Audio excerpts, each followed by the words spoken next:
j'ai pris cette présidence pour changer les choses. Suite à ce qui apparaissait comme des injonctions du ministre des Sports face à la FECAFOOT, cette dernière a décidé ce samedi 6 avril, date très évocatrice dans le contexte socio-historique camerounais, a décidé de tenir une session ordinaire du comité d'urgence.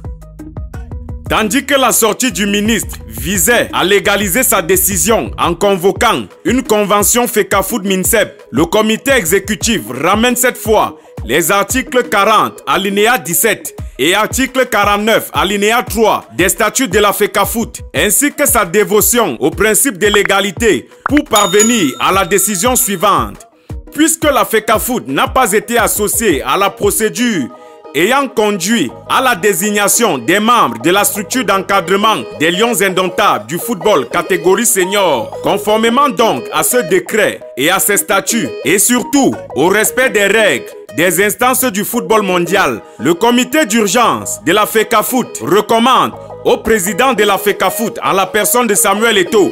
de lui soumettre des propositions de nomination des membres des structures d'encadrement des sélections nationales dans un délai de 72 heures, selon ce qui serait écrit dans le décret numéro 2014-384 du 26 septembre 2014 et conformément à ses statuts.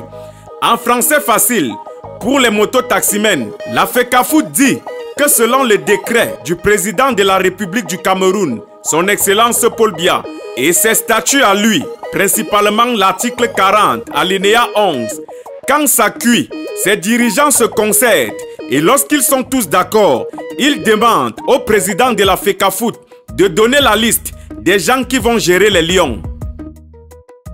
Est-ce qu'on ne serait pas là, en train de s'acheminer tout doucement vers une situation similaire à celle des artistes camerounais qui sombrent du fait des batailles juridiques et du non-respect des lois et également dans des batailles de personnes sans fin?